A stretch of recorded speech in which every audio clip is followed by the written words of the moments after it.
Muy bien. Pedro, cuando escribe esta carta, está muy consciente del día a día de los creyentes. O sea, no vaya a pensar jamás que Pedro, por no escribir específicamente o orar específicamente por las necesidades temporales de los creyentes, no era que no le importaran. Entonces, que estaban siendo perseguidos, sí. ¿Los podían matar? Sí. ¿Podrían aguantar hambre? Sí. ¿Serían privados de sus bienes? Sí. Pero no es un sí peyorativo, porque aunque esas cosas ocurren en todas las generaciones, sé que entre nosotros hay personas con algunas necesidades específicas en lo temporal. Sin embargo, la ocupación del apóstol Pedro en ese estadio de su madurez espiritual va más allá de lo temporal. Él sabe que hay una eternidad por venir, hay una eternidad en la que usted y yo ya no nos va a importar, estando en ella, si aquí aguantamos hambre o tuvimos abundancia. No nos va a importar si estuvimos enfermos o aliviados, si tuvimos éxitos o fracasos financieros, si el matrimonio ese terminó bien o mal, si la sociedad en la que te levantaste te apreciaba o te detestaba. Entonces Pedro se enfoca en eso, y es algo supremamente importante. Tenemos que aprender a conocer la mente del Padre. Diga conmigo, conocer la mente del Padre. Por eso Dios muchas veces va a desbaratar nuestros sueños para darnos su realidad. Él necesita ponernos a pensar en lo que Él piensa. Él no necesita que lo convenzamos de que piense lo que nosotros pensamos. ¿Qué interés puede tener una vasija de barro como nosotros para impresionar a Dios? Él necesita es que nos impresionemos con lo de Él. Pero usted no sabe todo lo que yo he estudiado. Gracias a Dios, no lo sé. Pero el asunto es el siguiente: uno tiene sueños, claro. Los últimos sueños que matamos fueron los de José. Pero mire, el papá de José se llamaba Jacob. Jacob era un hombre bien, era el hijo ¿de quién era? De Isaac. Tenía un hermano llamado Esaú. La mamá, doña Rebeca, amaba mucho a Jacob. Isaac amaba mucho a Esaú. Eran las ñañas cada uno de su papá. El sueño de Jacob era estar ahí, tener tal vez un buen matrimonio, permanecer en su casa. No era un hombre de campo, no le gustaba ese asunto de como a su hermano sí era aguerrido, él estaba ya en el campo, cazando, trayendo provisión a la casa. Lo de Jacob era más como, más calmado. Y un día se le ocurre la tremenda idea de robarle la primogenitura a su hermano, o de comprársela, y lo logra. Y después, por engaños, acolitado por su mamá, le da por robarse también la bendición del primogénito que Isaac tenía. Ustedes ya conocen la historia. Hasta ahí el sueño va más o menos bien. No es ni un sueño grande ni una pesadilla pequeña. Ahí está. Y le toca salir huyendo. Tendría por ahí que 40 años, yo creo. Y se va para donde un tío llamado Labán, hermano de su madre. Ese señor Labán le iba, un clavo saca otro ¿qué? Muy bien. Entonces Dios, ante los sueños pequeños que tenía Jacob, lo hace enamorar, y se enamora de Raquelita, una niña muy bonita ella. Y decide, como no llevó plata, salió corriendo. Para poderle pagar la dote al papá, trabajar por ella 7 años. Trabaja 7 años el tipo, pero duro. Allá sí le tocó trabajar.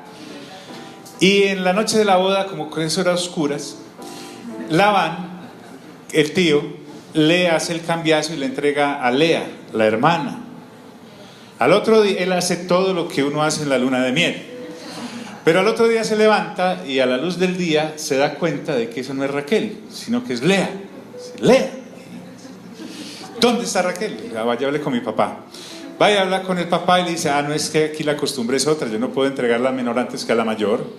Yo le doy la otra también, pero me trabaja también 7 años. O sea, no, el tipo estaba tan enamorado que se tragó ese asunto y se la entregan y trabaja otros 7 años. Pero cada una venía con criada, Bilhá y Zilpá. Y por esas cosas de la vida, las dos mujeres al principio le parece que sufrían de esterilidad. Entonces cada una le entrega a su criada. Él tiene hijos con ellas, con las criadas. Y de pronto Dios se acuerda de sus mujeres, las titulares, y son fértiles. Y también tiene hijos con ellas. Entonces un hombre que soñaba tal vez con una esposita, ahora tiene, digámoslo así, 4, y en vez de tener 2 o 3 hijitos, tiene 12 y una niña, porque Dios necesitaba destruir los sueños de Jacob para entregarle la realidad, y después lo llama Israel. Y así como lo ve todo, esas criaturas llegan a ser la simiente de las 12 tribus de Israel. Cuando Jacob regresa con sus sueños bien destruidos, le toca salir huyendo de donde Labán, porque el Señor no lo quería dejar ir. Él era una mina de ganancias. Y se encuentra con Esaú, por fin hacen las paces, etcétera, etcétera, etcétera. Ya viejo, aquel José del que hablamos, al que Dios también le destruye sus sueños para entregarle sus realidades, siendo gobernador de Egipto, lo manda a llamar para presentarle al faraón. Entonces Jacob, ya avanzado en edad, al cual Dios lo ha puesto a pensar en las cosas de él, ya no es el comerciante tumbador de hace muchos años. Cuando José se lo presenta a Faraón, Faraón le pregunta, bueno, ¿y usted qué? ¿Cómo le va? Él le dice, difíciles han sido los años de la vida de su siervo, y malos. Además recuerde que cojeaba porque en la lucha con el ángel quedó con esa marca de Dios. Pero la realidad de Dios era que necesitaba formar una nación de aquel hombre que tenía unos pequeños sueños. Lo puso a pensar en lo que él pensaba.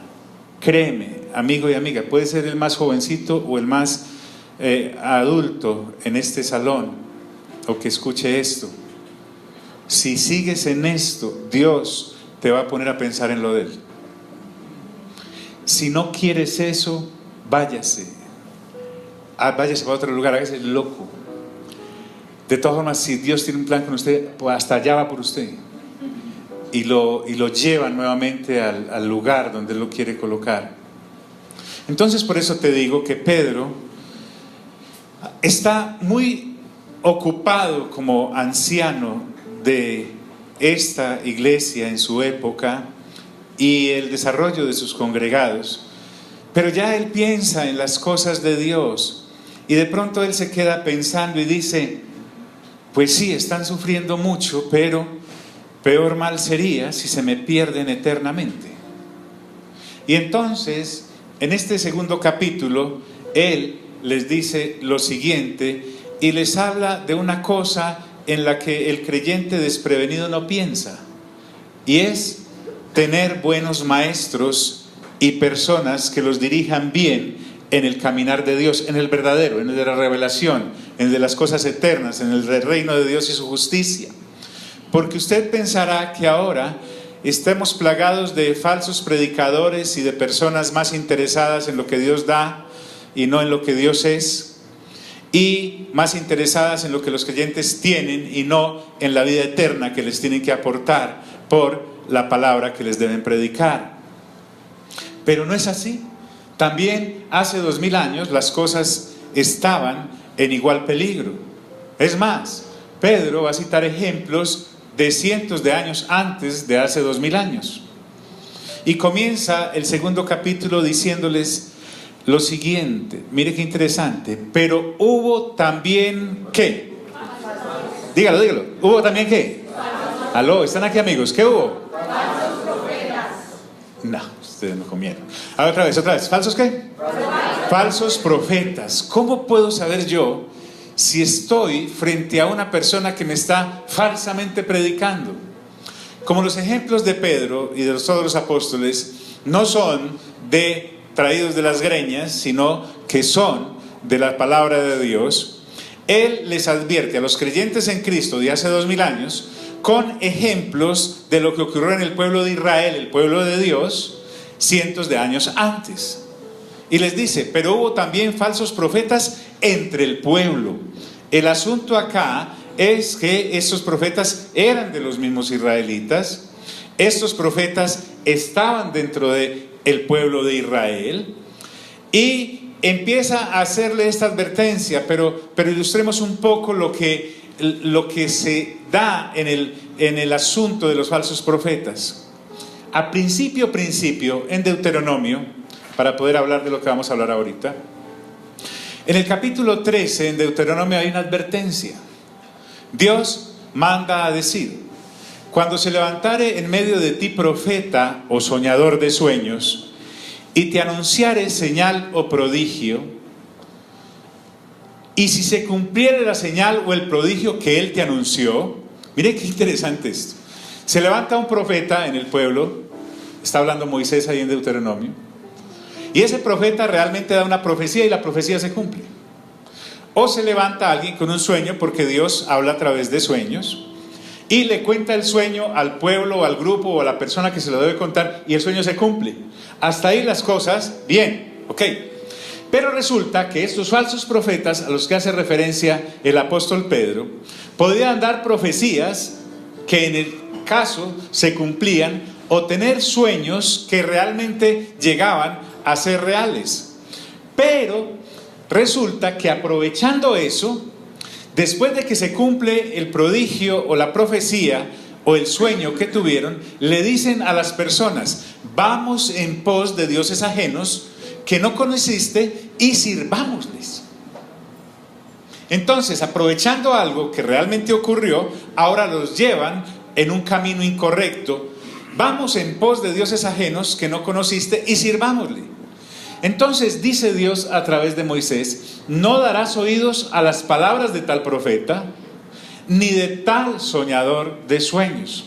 Usted y yo estamos en un peligro constante, porque la comezón de oír, la comezón de que nos digan: esto va a ocurrir, he aquí dice el Señor que mañana harás tal cosa, he tenido un sueño en el cual tal otra.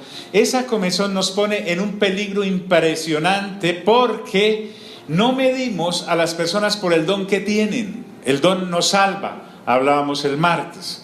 Dios le dijo, el Señor Jesús, a muchas personas: sí, yo sé que ustedes profetizaron en mi nombre e hicieron milagros en mi nombre, pero nunca los conocí. Entonces, no darás oído a las palabras de tal profeta, ni a tal soñador de sueños, porque lo que ocurre con eso es que Dios los está probando. ¿Cómo así? Sí, los estoy probando. Y usted dirá: pero ¿para qué me quiere probar Dios con ese profeta que me está queriendo engañar, con ese soñador que me está engañando? Dice: para saber si amáis a Jehová vuestro Dios con toda vuestra ¿qué? ¿Vuestra qué?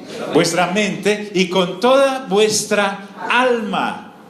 Entonces, el asunto es que Pedro ahora me está diciendo: no se me vaya a dejar impresionar por los ministros o ministras.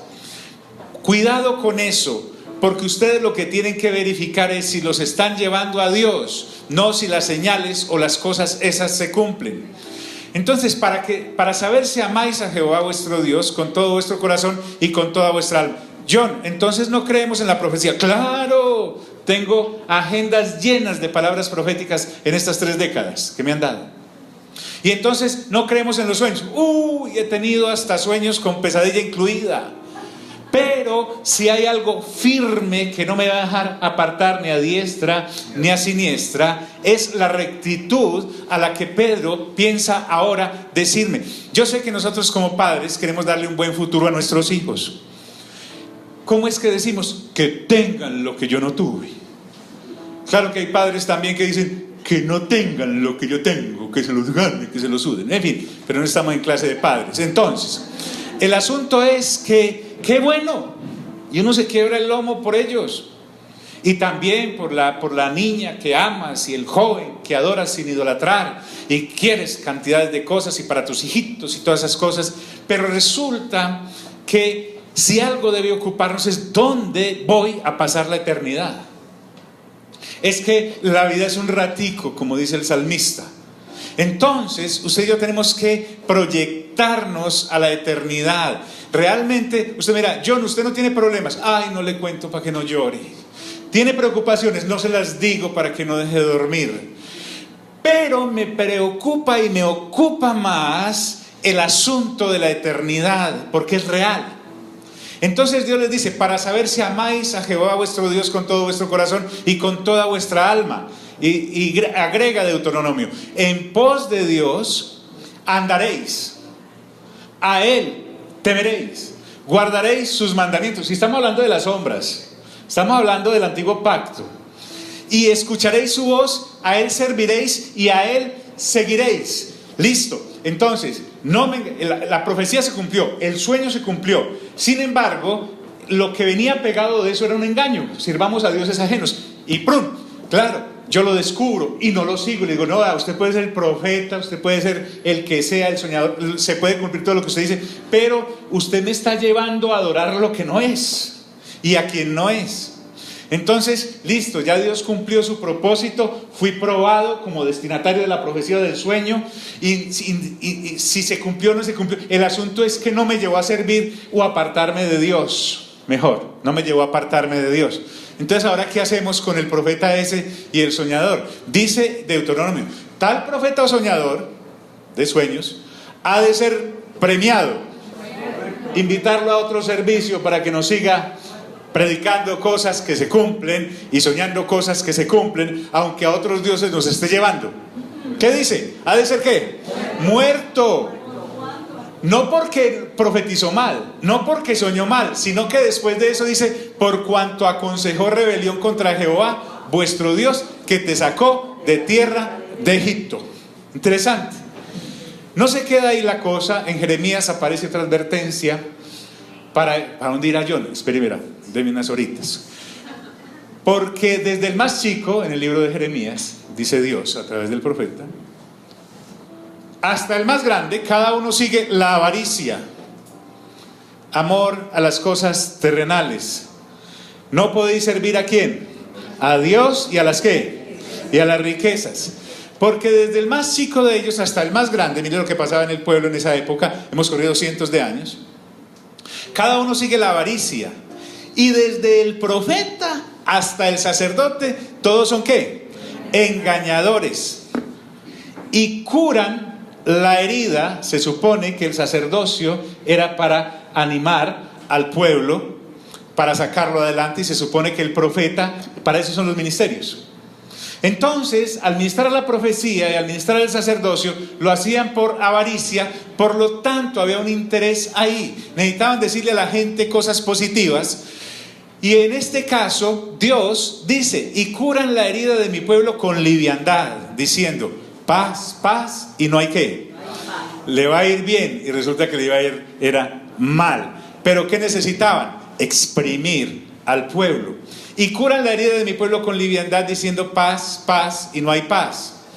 Dice Dios, estará mi mano contra los profetas que ven vanidad y adivinan mentira. Entonces, miren que Jeremías y Ezequiel van en la misma línea. Allí en el capítulo 13 de Ezequiel, Dios dice, estará mi mano contra los profetas que ven vanidad y adivinan mentira. Y con respecto a ellos les da 3 sentencias básicas. No estarán en la congregación de mi pueblo, así fueran del pueblo. Ni serán inscritos en el libro de la casa de Israel, La genealogía era muy importante para los israelitas. Ni a la tierra de Israel volverán, son expulsados. Y Dios dice: y sabréis que yo soy Jehová el Señor. Entonces, un profeta o un sacerdote en este caso, que diciendo ser de Dios, aparte a la gente de Dios, está mal, completamente mal. El asunto es que Pedro sabe que si no tenemos discernimiento, los vamos a seguir, porque un gran porcentaje de los creyentes no verifica, como los creyentes de Berea, si lo que les están enseñando está en las Sagradas Escrituras o no, porque no tienen tiempo, están muy ocupados luchando por la papita diaria, por el paseo de fin de año, por la natilla, por los buñuelos, por la festividad, por el asunto social, el familiar. Hay tantas cosas de las que estoy ocupado y ocupada, que no les queda tiempo por lo temporal de obligarse a sacar tiempo por lo eterno. Mírale al lado, dígale: ay, ay, ay. Y sabréis que yo soy Jehová el Señor. Entonces, trayendo esos ejemplos, ahora volvamos a la segunda carta de Pedro. Y él continúa diciendo: así como hubo falsos profetas entre el pueblo de Israel, ahora mire lo que ocurre en el nuevo pacto. Dice: como habrá entre vosotros falsos ¿qué? Maestros. Falsos maestros. Maestro es todo aquel que enseña. Un apóstol enseña, un profeta enseña, un pastor enseña, un maestro enseña, un evangelista enseña. Entonces dice: como habrá entre vosotros falsos maestros, falsos con falsas enseñanzas. Falsos maestros con falsas enseñanzas. ¿Qué ocurre con esos maestros? Quiero traerle la atención a esta cosa, y es la siguiente. La gran mayoría de nosotros no estamos apercibidos de esta situación. Resulta que entre nosotros puede haber falsos maestros. De hecho, no se necesita ser profeta para entender esto. Si lo hubo en el pueblo de Israel, lo habrá en la iglesia de Cristo, y serán de la iglesia de Cristo. Y usted puede conocer muchos ejemplos de eso. O a lo mejor está usted siguiendo y escuchando cosas de falsos maestros. Rayos.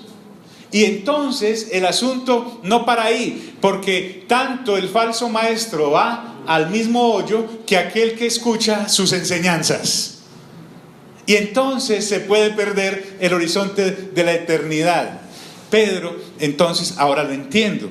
¿Por qué en medio de esta gran tribulación en la que estaban viviendo esos creyentes, él no les habla de cómo tal día va a ir a repartir mercados?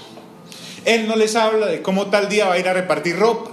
Él no les habla de cómo tal día va a ir a una misión de salud llevando vacunas para ayudarles en medio de la persecución en la que están. Y les habla de esto. Como habrá entre vosotros falsos maestros con falsas enseñanzas, desde luego.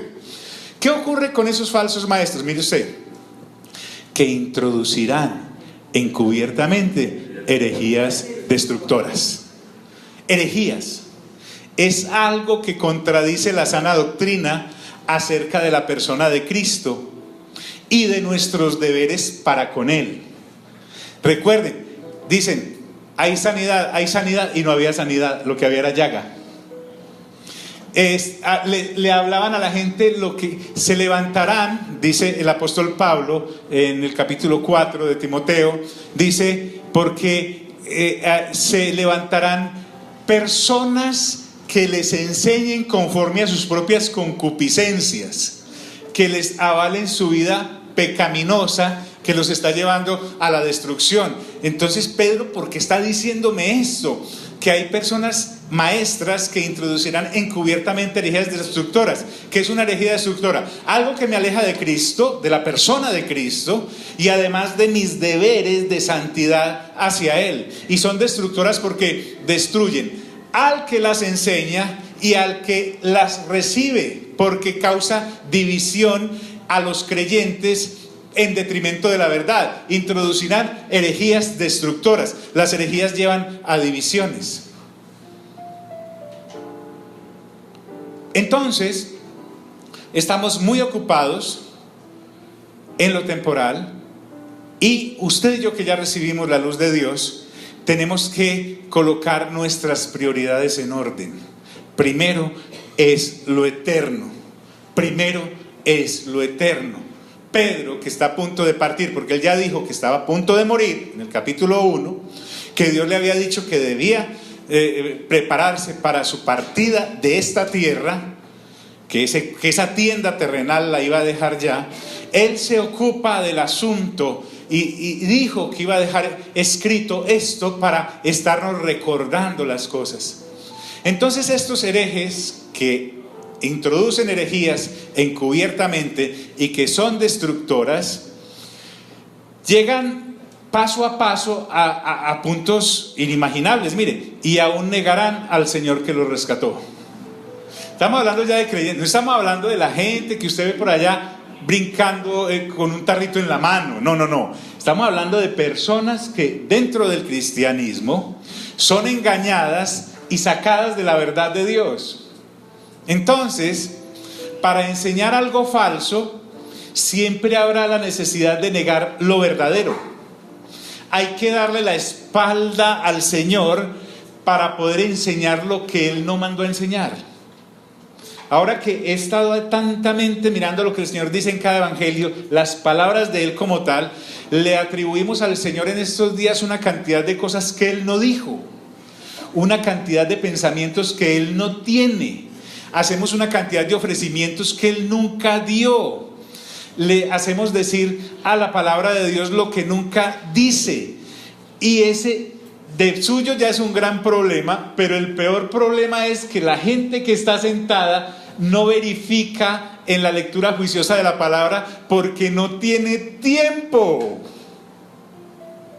Y entonces, por las cosas temporales, se va a perder lo eterno.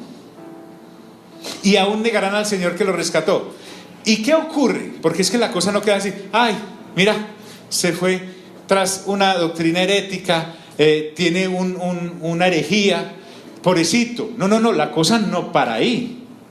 Porque para esos y para esas que enseñan o siguen esta clase de falsas doctrinas, hay una sentencia en la misma palabra, dice, atrayendo sobre sí mismos destrucción, ¿qué?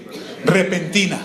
Oiga pues, al incurrir en herejías, que son falsas enseñanzas, eso ya está sancionado de antemano. Es como un código que dice, el que incurra en esta conducta, tal es la pena. Tal es la pena. La sentencia viene desde tiempo antes. Acabamos de leer Deuteronomio, acabamos de leer Jeremías, acabamos de leer Ezequiel, puede leerlo en Isaías, todo lo que ocurre. Entonces, cuando incurro en una herejía, enseñándola o recibiéndola, ya estoy sancionado de antemano. El ser cristiano no me salva. Yo no puedo decir, pero yo era cristiano. No, es que es lo que usted continuó creyendo después de haber aceptado a Cristo. Qué gran responsabilidad. Aquí lo hemos llamado de una manera más bonita y es renovando ¿el qué? El entendimiento. Entonces, por lo general, el practicante de estas herejías tiende a creer que está en la verdad y no espera estar a punto de ser destruido. El engaño es tan oscuro que la persona que enseña una herejía a veces, porque hay gente que si lo hace es de mala fe completamente, piensa que lo que está enseñando es lo que es.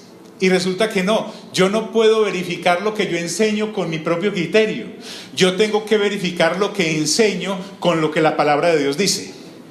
Yo no puedo verificar lo que me están enseñando con lo que estoy solamente oyendo.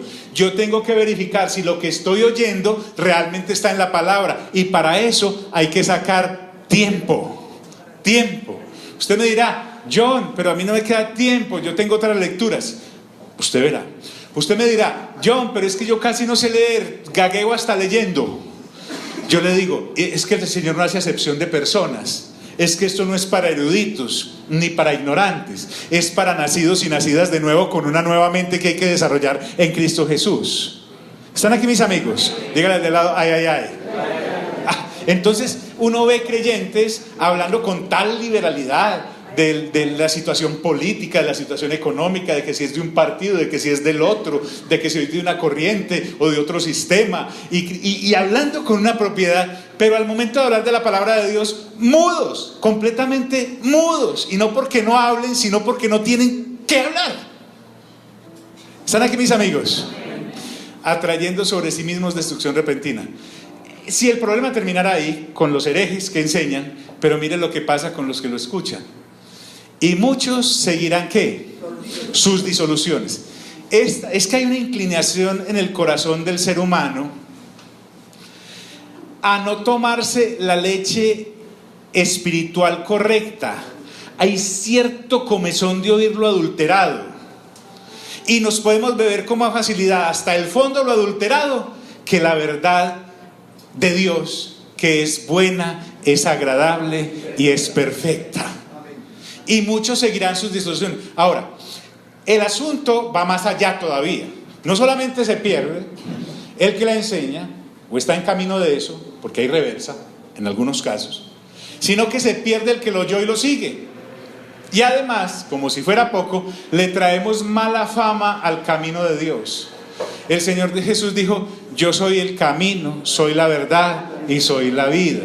En Hechos de los Apóstoles usted encontrará una expresión: a los creyentes del camino, con C mayúscula. Pero aquí me está hablando de que por causa de esos herejes y de los que lo siguen, el camino de la verdad es blasfemado. Cuando me retiro del camino correcto, entonces la blasfemia o la apostasía se esparce, llenando nuestra mente con engaños y nos aleja de Dios, que fue el que nos rescató y nos compró en últimas. Entré por la puerta correcta y me salí por la puerta de atrás, sin darme cuenta, posiblemente.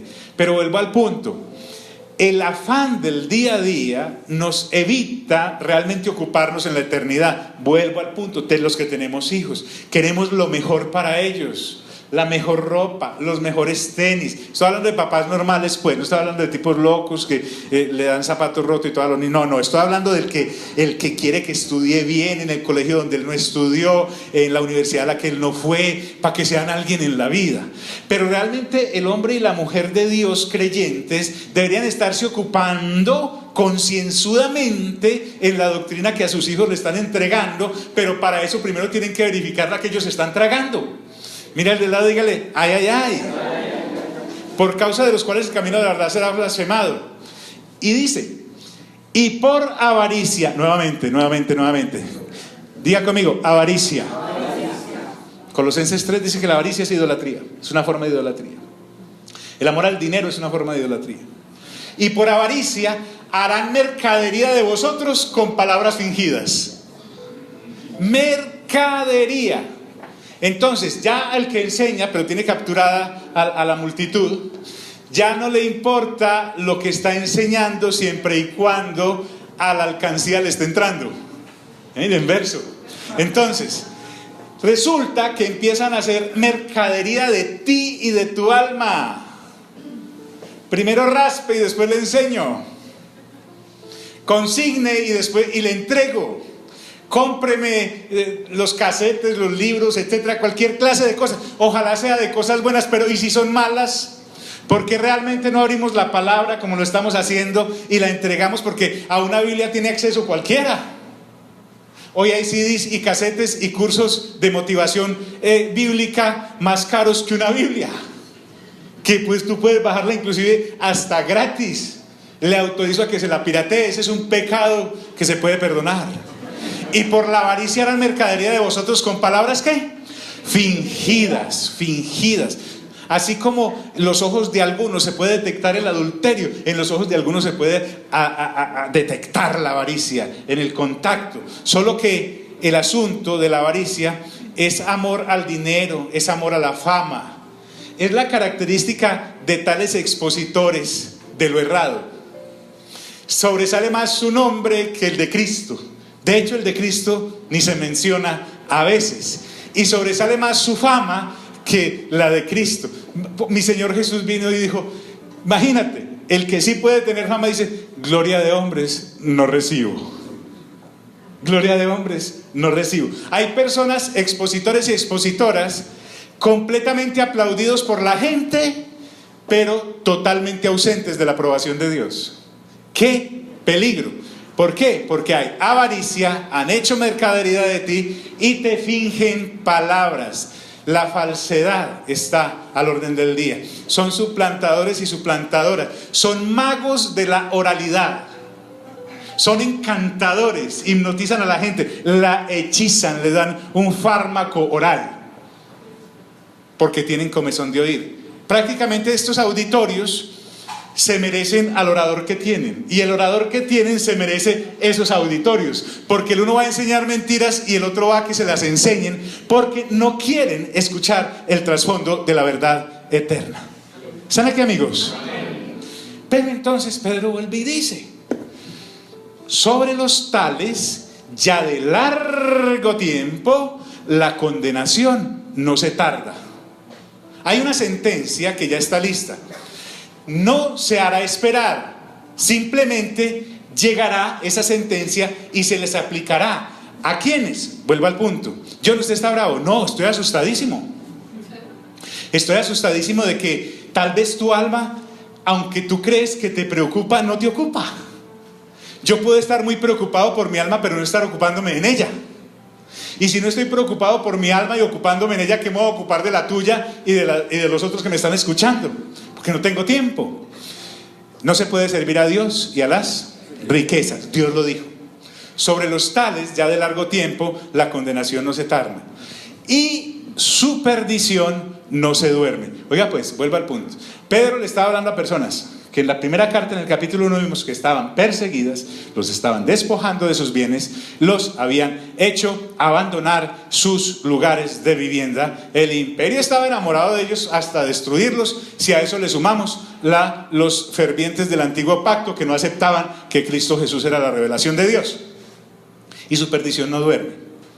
Entonces, así como hay un premio para los que en Cristo Jesús creemos y perseveramos en sus sanas enseñanzas, igualmente la recompensa para los que enseñan herejías también está reservada. A nosotros nos está reservado el gran premio de la resurrección y la eternidad con Dios. Pero al que enseña y tergiversa el camino, enseñando malas cosas, le está reservada la condenación eterna y la perdición eterna. Pero tenemos que sacarle el gusto a esto. O sea, de esto nosotros tenemos que salir motivados a pensar en qué rayos estoy parado. Créeme, si tú realmente amas a esa novia que tienes o a esa esposa que tienes, si realmente la quieres, deberías estar muy ocupado, muy ocupada en escuchar y escudriñar correctamente las Sagradas Escrituras para saber en qué están creyendo, porque si no se nos va a convertir en una relación que solo llega hasta el ataúd, y de ahí para allá, si somos de buenas, los que no nos ocupamos de la salud espiritual de los que amamos, por lo menos viviendo lo que a nosotros nos toca vivir, hasta ahí llegamos. El uno saldrá para el lago de fuego y azufre y el otro saldrá para la Nueva Jerusalén. ¡Qué amor tan grande! ¿Sí me hago entender? Entonces, y su perdición no se duerme. Y entonces Pedro dice: ¿Cómo hago caer a estos? ¿Cómo los tengo que hacer pensar en lo que Dios piensa? Porque esto es tan serio, es inclusive más serio. Yo no estoy orando aquí para que les devuelvan los bienes, porque lo habían quitado. Él no estaba orando para que les quitara el hambre, porque la nevera estaba vacía. Él no estaba orando para que se encuentren un costal de dólares, porque se los habían quitado. Él en ninguna parte ora por esas cosas, está ocupado en lo eterno, que es lo importante que acá, de qué se trata realmente. Y su perdición no se duerme. Y entonces Pedro dice: voy a mostrarles por las Escrituras que esto tiene mucha importancia. Y trae a colación un ejemplo también del pasado. Mire, porque si Dios no perdonó a los ángeles que pecaron, diga conmigo, ángeles. No estoy hablando de un curso popular de ángeles, del ángel del azúcar, el ángel de la sal, el ángel de la pimienta, el ángel de la puerta, el ángel del novio. No, estoy hablando de que hay una historia sagrada a través de la cual Dios quiere que nos introduzcamos por el Espíritu Santo, por la renovación de entendimiento, y entendamos que una creación, no sé si a la par, no sé si después, no sé si antes, pero una creación angelical. En esa creación angelical hubo unos ángeles que pecaron. Fíjate, nosotros no somos los únicos pecadores por haber caído. La cosa empezó en esta creación también, en la de los ángeles. Entonces Pedro ahora me va a decir, ojo con estos falsos maestros y los que los siguen, porque tienen una condenación y una sentencia que les ha sido dada ya desde antes. Pero si están poniendo en duda, o tal vez están pensando de que estoy charlando, Pedro dice, porque si Dios no perdonó a los ángeles que pecaron. Dice, ¿cómo así que los ángeles pecaron? ¿Un ángel con qué peca?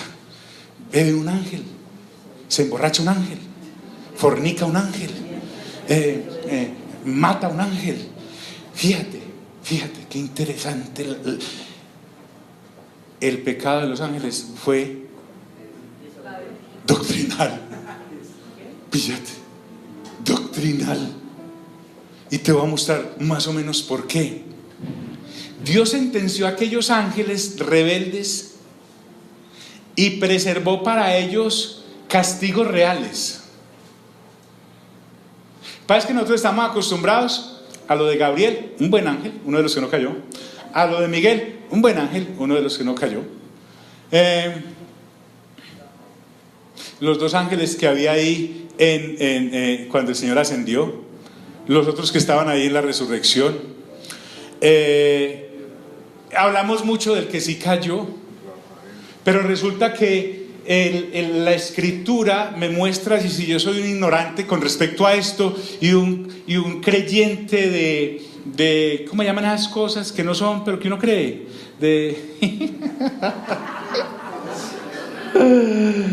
Eso, pero ya que se me acuerdo. No, son historietas. Los únicos nombres que aparecen en la escritura de ángeles son ¿cuáles? Gabriel y ¿quién? Y Miguel, no más. El resto es paja de la tradición. ¿Que hay más? Claro, que le puede llamar Ruperto, sí, pero la Biblia no lo dice. Entonces, el asunto acá es lo siguiente. Esto nos muestra que Dios viene trayendo una secuencia de que con Él a las buenas, bien, pero con Él a las malas, no. Porque en este caminar las cosas tienen que ser como Él lo diga. ¿Sí me hago entender? Entonces dice, porque si Dios no perdonó a los ángeles que pecaron, Dios definitivamente sentenció a aquellos ángeles rebeldes y preservó cosas y castigos reales para ellos. Miremos más o menos lo que la gran mayoría de lectores de la palabra piensan que es la historia de lo que ocurrió cuando Luzbel se rebeló. Luzbella, así se llamaba. Entonces vamos a Isaías 14 y no perdamos del horizonte este asunto. Pedro me está diciendo que esos falsos maestros y los que los sigan tendrán una condenación que ya Dios de antemano les sentenció.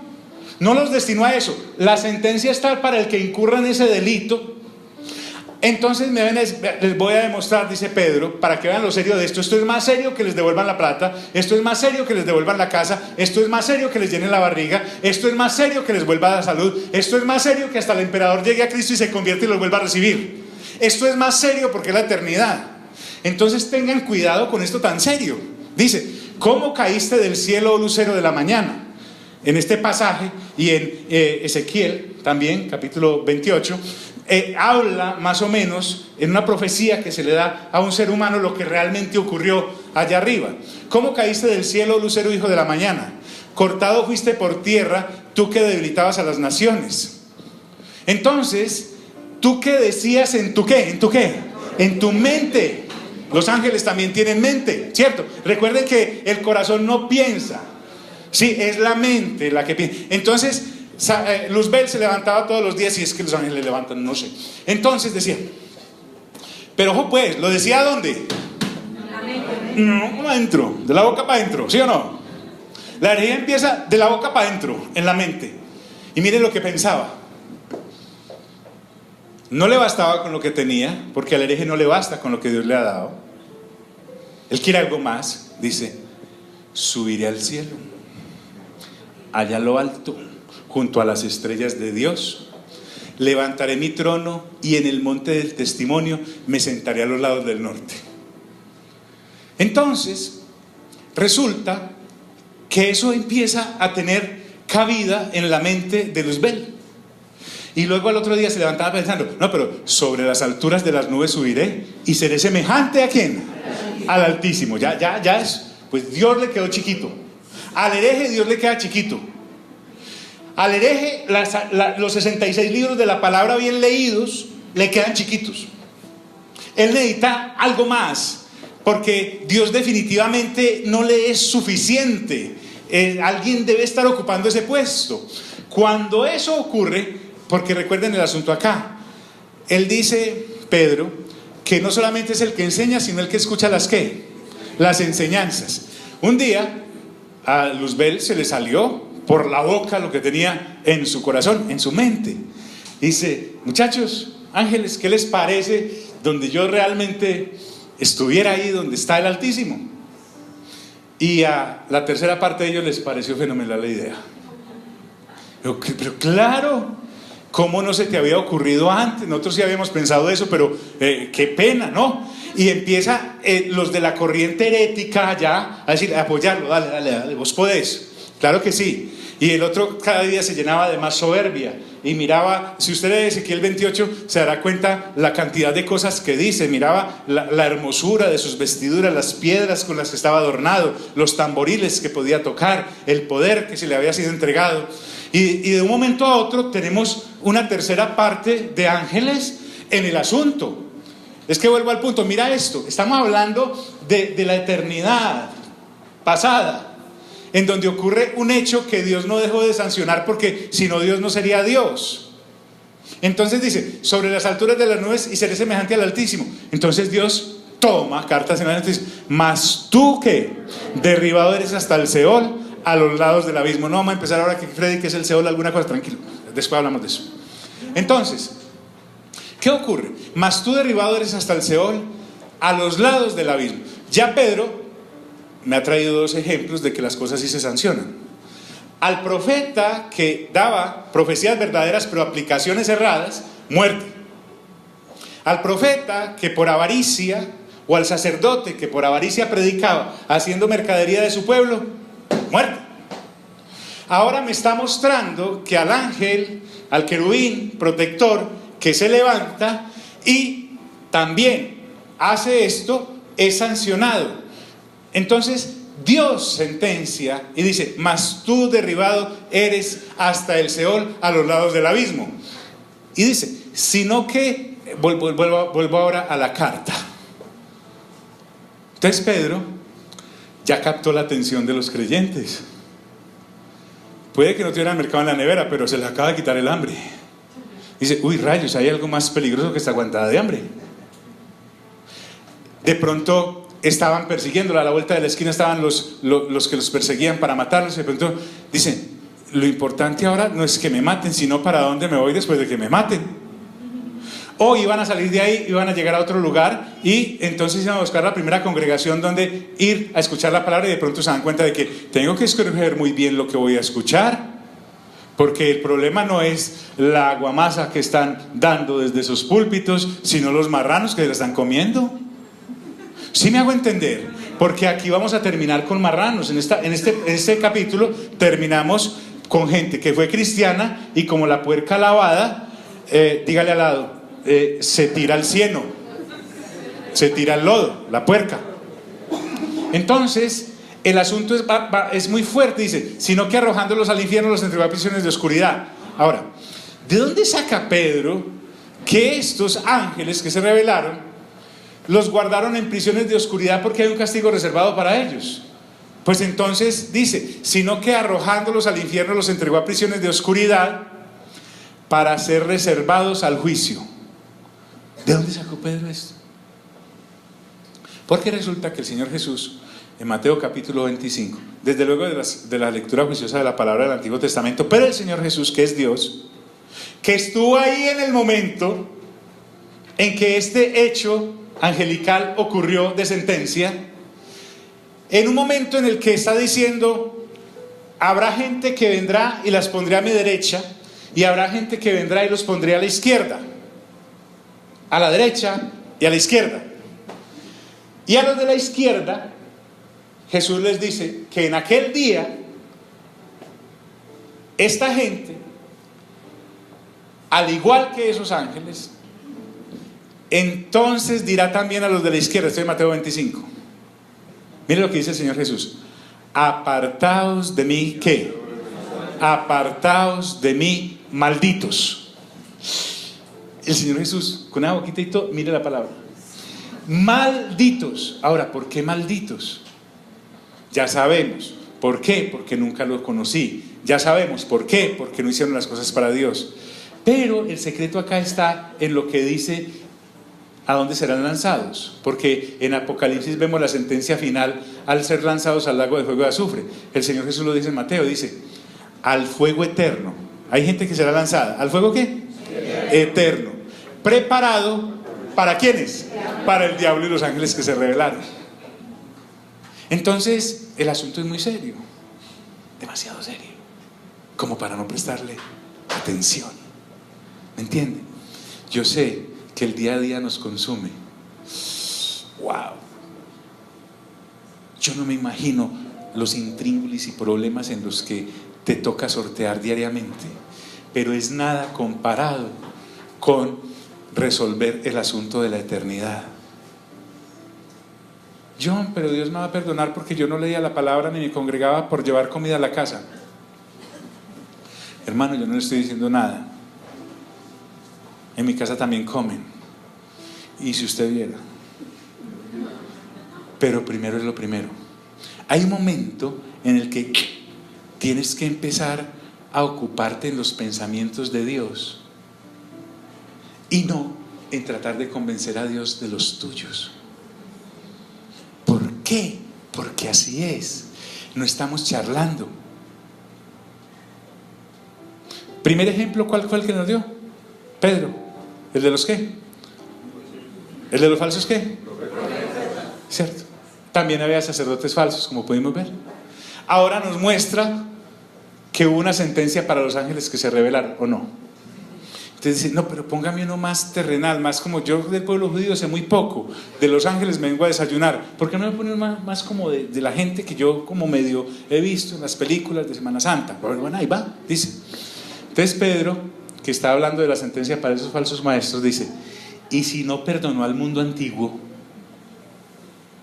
Entonces estamos hablando de seres humanos que, como usted y yo, tenían 24 horas y tenían que mercar, llevar comida a la casa. Las mujeres debían hacer sus labores de esposas, de madres, de todo lo que le toca a una dama.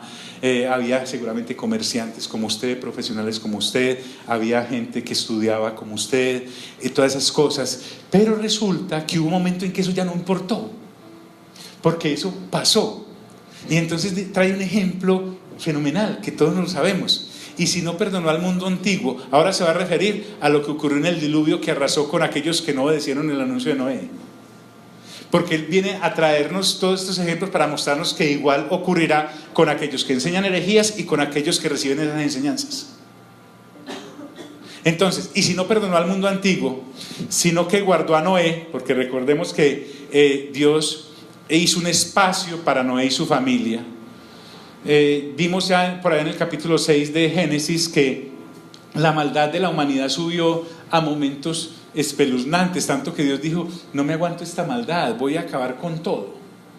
Voy a acabar con todo. ¿Cómo sería la maldad? Usted y yo vimos asustados que por lo que por ahí mandan las cadenitas, que cuidado, que tal cosa, que no pase por esa esquina, que mira lo que están enseñando, etcétera, etcétera. Imagínate cómo sería la maldad de esa época. Esta va casi, yo creo que va como ahí, ¿cierto? Pero en esa época fue tal, que Dios dijo: acabo con esto. Sino que guardó a Noé. Ahora, ¿por qué guardó a Noé a su familia? Porque no era un pregonero de la justicia. O sea, era un hombre de la sana doctrina que había para esa época. Era un hombre de fe que obedeció a Dios construyendo un arca y a la vez anunciaba el juicio de Dios. Pero Noé estaba muy bien enfocado. Mire, verá, el asunto es que ahora muchos de nosotros somos Noé, pero el afán nuestro es construir el arca, porque el arca nos da goodwill, nos da buen nombre. El asunto con Dios darle el encargo a Noé de hacer un arca no era el arca, sino salvar a su familia. De hecho, mire que es cierto lo que el apóstol Pablo dice y lo que el libro de Eclesiastés dice, que nada hemos traído a este mundo y nada nos hemos ¿de qué?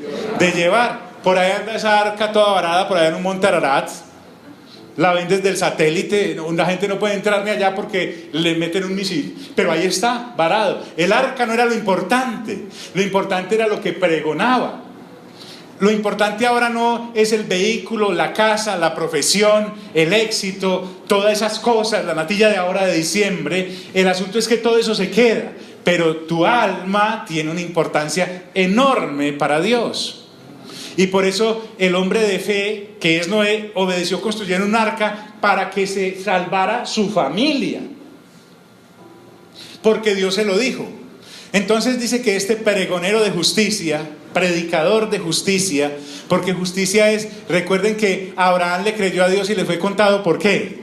La justicia es creerle a Dios en la generación que nos haya tocado y vivir conforme a lo que Dios nos haya dado de revelación. A nosotros nos la ha entregado toda, no faltó nada.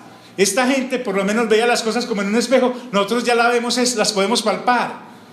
Entonces este pregonero de justicia con otras 7 personas, y aquí voy, es que los novios de mis hijas son muy importantes y las novias de mis hijos son muy importantes, porque en últimas Noé tenía una esposa y tenía 3 hijos, pero ellos eran cariñositos. Mire, con otras 7 personas. En esa arca se salvó la mujer, Noé, los 3 hijos y las 3 nueras.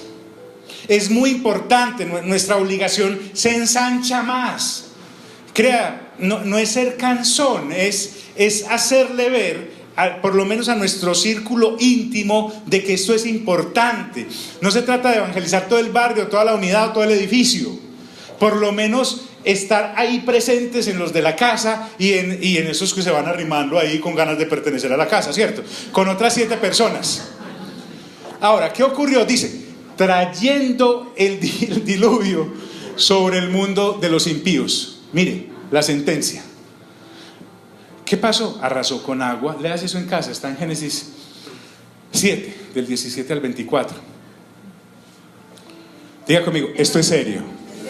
O sea, lo que Pedro nos está diciendo es muy serio, porque me acaba de traer el ejemplo de los falsos profetas, de los falsos sacerdotes. Me acaba de traer el ejemplo de los ángeles que pecaron. Me acaba de traer el ejemplo de la situación en la época de Noé. Y ahora me trae un ejemplo, otro de Semana Santa. Mire, dice, y si condenó, Pedro está diciendo, estos falsos maestros tendrán igual condenación. Ahora, los ángeles, porque aquel quiso ser igual a Dios, es un pecado, sí. Los del diluvio, pues sí, también es un pecado, sí. Estos que vamos a ver de Sodoma y Gomorra, claro que era un pecado.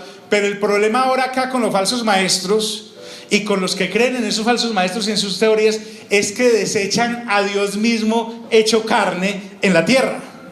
Ese sí rebosa la cosa. Porque entonces uno puede decir, ¿y entonces Dios por qué está tan enojado si le hizo más el diablo? No, es que el asunto es que ahora es un delito contra la misma persona y la de idoneidad y el mensaje que Dios decidió establecer en Cristo Jesús, porque estos falsos maestros me alejan de Cristo para seguir sus falsas doctrinas. Miren, dígale, ay. Entonces uno dice, uy, ya, no solamente me quitó el hambre, sino el sueño. Entonces dice, y las que a sus alrededores estaban, porque sí, condenó por destrucción a las ciudades de Sodoma y Gomorra. Recuerden qué ocurría en Gomorra y en Sodoma. Lot estaba allá. Lot se fue a vivir con su esposa y sus 2 hijitas allá, por una simple razón, era que no cabían sus ganados con los de Abraham. Entonces él escogió las llanuras de Sodoma y Gomorra. Estando allá, empezó otra vez el pecado a oler y subió a la presencia de Dios. Dios lo olfateó y dice, huele como a pecado. Sin embargo, no voy a obrar a priori. O sea, Dios no es como usted y como yo, que después del correazo hablamos. No, Él primero mira y verifica. ¿Sí? Hay papás así. El mío, por ejemplo, era así. Después del correazo hablamos. Entonces, resulta que Dios mandó a unos ángeles a verificar si realmente... La gente piensa que en Sodoma y Gomorra pululaba solo el homosexualismo y el lesbianismo. No, dice el pecado de esas ciudades. Esa era solo una de las autopistas en las que andaban. Entonces Dios decide destruirlo, a tal punto que cuando los ángeles llegan y los reciben en su casa, estos ángeles bien parecidos, los de Sodoma y de esa ciudad quisieron tener relaciones sexuales con los ángeles. Sácanos para conocerlos, para tener relaciones sexuales con él. Lot, como buen oriental, él quiere proteger a sus huéspedes y les dice: no, tengo 2 hijas, hagan con ellas lo que quieran. Estaban tan lascivos esta gente en esa época que dijo: no, los queremos a ellos. O sea, y las peladas eran queridas, pero no, los querían era a ellos. Entonces, para que mire el contexto, y Dios decidió destruir a Sodoma y a Gomorra, pero dijo: ¿sabe qué? Yo no voy a hacer nada sin decírselo a mi amigo Abraham. Mi amigo Abraham, no haré nada sin decírselo a mi amigo Abraham. Entonces fue donde Abraham le mandó a decir: voy a destruir Sodoma y Gomorra.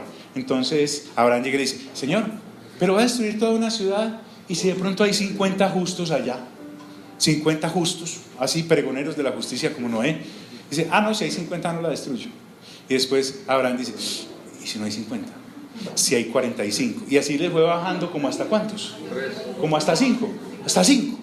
Entonces a 5. Él dijo: ya con 5 si no destruyen Sodoma y Gomorra. Lo que menos pensaba Abraham es que esta gente estaba tan dura que Lot no había alcanzado ni a compartirle el evangelio concretamente a su familia, por lo menos las buenas nuevas, porque sus 2 hijas después vieron cómo fue la cosa, y su esposa, pero no había sino 4. Bien, entonces, ¿y si condenó por destrucción a las ciudades de Sodoma y Gomorra? Pero es que uno se pierde en los ejemplos. Ojo, estas ciudades que Dios destruyó, esa tierra que Dios inundó, esos ángeles que Dios derribó, son nada comparado con lo que es uno apartarse del Señor Jesucristo y de su sana doctrina. Eso es lo que Él quiere enfatizar. Y si condenó por destrucción a las ciudades de Sodoma y Gomorra, reduciéndolas a ceniza y poniéndolas de ejemplo a los que habían de vivir impíamente, porque usted puede verificar en la historia, no tiene que ir en la Biblia, vaya a la arqueología y mire que las cenizas esas están ahí, excave y se dará cuenta de que juicio entonces vendrá, si hubo sobre aquellos, sobre los falsos maestros herejes de esta sana doctrina que Dios nos ha entregado, y de los seguidores. ¿Por qué? Porque el juicio de Dios es efectivo, así como su misericordia. Y dice acerca de Lot, porque hablamos muy mal de Lot, yo hablé muy mal de Lot en otra época, pero dice la escritura, Pedro lo rescata, Pedro rescatador de Lot, dice: y libró al justo Lot. Diga conmigo: justo. Entonces podemos ver cómo Dios salva a unos, los que le siguen, y a otros los destruye. Ay, no, eso tan horrible. A mí me han dicho que Dios es amor. Sí, completamente.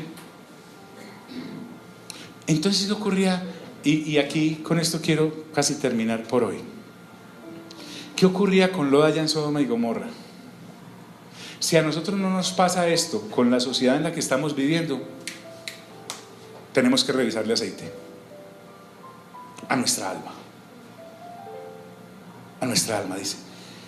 Este Lot vivía abrumado, mire la palabra, abrumado, por la nefanda conducta de los malvados. Es que el peso de las tinieblas se percibe. Hay lugares a donde uno entra en que se puede cortar con cuchillo la maldad y venderla por kilos. El peso de las tinieblas se percibe. Es más, y es notado por los que creemos en Dios, si realmente lo estamos siguiendo y sirviendo. Eso no nos hace unos religiosos recalcitrantes, pero sí nos hace unos radares que se pueden abrumar por ver el despilfarro, por no aceptar la santidad de Dios en Cristo Jesús. Entonces dice que este justo vivía en ellos, pero no era entre ellos, pero no era de ellos. Así como el Señor Jesús dijo: ustedes están en el mundo, pero no son de ¿qué? No son del mundo. Este justo, y se llama justo porque fue justificado por su fe en Dios, como vimos en Hebreos. ¿Sí? Nuevamente, de Abraham se dice: y Abraham le creyó a Dios y le fue contado ¿por qué? Por justicia. Entonces es creerle a Dios lo que Él dice, y Dios decidió que en Cristo Jesús estaban todas las cosas, porque este justo, Lot, que moraba entre ellos, en el mundo pero no del mundo, es un extranjero y peregrino, afligía cada día su alma justa. ¿Cómo se aflige el alma justa de un justo? cuando tiene puesto el radar de Cristo y de su doctrina. ¿Por qué? Porque uno ve y oye los hechos inicuos de la gente que no conoce de Dios. Puede ser mi mamá, puede ser mi papá, puede ser mi hermano, puede ser mi hermana, puede ser mi amigo, puede ser mi barrita, los del colegio. Pero si yo, en vez de apartarme de eso, escuche bien, no colocando letreros de no me toquen, sino no participo. No participo porque es que yo he visto a Dios. Yo sé cómo es la cosa de la eternidad. Y más que nosotros tenemos toda la revelación en Cristo, por lo menos nosotros vemos y oímos. Isaías dijo en el capítulo 6: ¡ay de mí! Que soy un hombre que habita en un pueblo que tiene labios inmundos, viendo y oyendo los hechos inicuos. Entonces, el Señor hoy nos quiere recordar que Él sabe. Y hasta aquí quiero dejar, diga conmigo, sabe el Señor. Lo que quiero decir es que el Señor sabe en qué andas, qué comes, qué escuchas, qué lees, qué no lees, a qué dedicas tus ojitos, a qué dedicas tus pensamientos, a qué dedicas tus oíditos, dónde metes la manito, dónde te ponen todas esas cositas las sabe el Señor. Pero no quiere matarnos y castigarnos, sino recordarnos que por favor sos una lumbrera para el mundo, no un foco apagado para que haya más tiniebla. ¿Sí me hago entender, amigos? El asunto acá no es de condenar, porque es reconocer que solo la gracia del Señor nos salva, nada ni nadie más. Si nosotros corríamos en el mismo desenfreno de las iniquidades que nos rodean. Entonces dice Dios, sabe el Señor librar de tentación a los que son ¿qué? Piadosos. Piadoso no es una personadita ahí boleando rezos. No, eso no es piadoso, eso es un rezandero. Estamos hablando de piadoso, es aquel que lee su Biblia, se da cuenta del banquete que es y empieza a comer bien. Empieza a comer bien. Y cuando uno se alimenta bien, se vuelve bien. Y empieza a limpiar su mente y a darse cuenta de decir: ay, Señor, gracias. ¿Sabes? Te doy gracias, Señor, porque a mí me has librado de todas estas tentaciones y me has hecho un hombre, una mujer, un joven, una jovencita, un anciano, una ancianita piadoso. Porque es que la lascivia y el morbo y todas las cosas que vimos el martes no son propias de los peladitos pues que andan mirando ahí en los canales lo que no es. Lo que piensan algunos viejitos es atroz. Sí. Entonces la carne no tiene edad. Puede ser de 10 años la carne o de 100, pero es igual de podrida. Entonces sabe el Señor librar, o si no, entonces ¿para qué oramos? Y líbranos y no nos dejes caer en ¿qué? En tentación, y líbranos de ¿qué? Del mal, porque uno mismo no es capaz. Uno mismo no es capaz. Ahora, si Dios libra de tentación a los que creen en Él, les dije que iba a acabar, pero lentamente. ¿Sabe el Señor librar de tentación? A los que son piadosos, dice. Si Él nos libra a nosotros los que somos piadosos, dice, y reservar a los injustos para ser castigados el día del juicio. Hay un día del juicio. Y voy a dejar ahí. No para que vaya asustado, sino para que vaya motivado. ¿Motivado a qué? A pensar en la eternidad. Piensa en la eternidad, hermanito. Piensa en la eternidad, hermanito. Usted no vino hoy de gratis acá, ni va a escuchar esto cuando lo escuche de gratis. Algo está pasando, algo se está moviendo. Gente muere todos los días, porque tampoco es que vamos a esperar el día del juicio final y vamos a llegar a Él aquí en este cuerpecito. Puede que nos vamos antes. Solo mire esta semana todo lo que ha ocurrido en accidentes, gente cercana, gente lejana, hasta de la familia seguramente. Esto es ya, en un momentico. Señor, te damos gracias por tu palabra, por la posibilidad que nos das de regocijarnos en ella, por permitirnos, Señor, saber que tan importante es la sana doctrina como comer bien. No puedo andar comiendo chucherías y cosas chatarra y pensar que puedo estar bien de salud, interna y externamente. Igualmente, no puedo pensar que mi alma esté sana si le doy cualquier vianda, cualquier alimento por ahí tirado en la calle y no que venga proveniente de tus manos. Tu palabra dice que cuando el Señor Jesús tuvo hambre, vinieron ángeles y le trajeron pan del cielo. El que necesitamos es ese, el pan del cielo, el que tú trajiste. En tu nombre, gloriosos. Ayúdanos, Señor, a entender la dimensión de esto que nos hemos metido por tu Espíritu Santo. Amén, amén y amén. Dios nos bendiga a todos.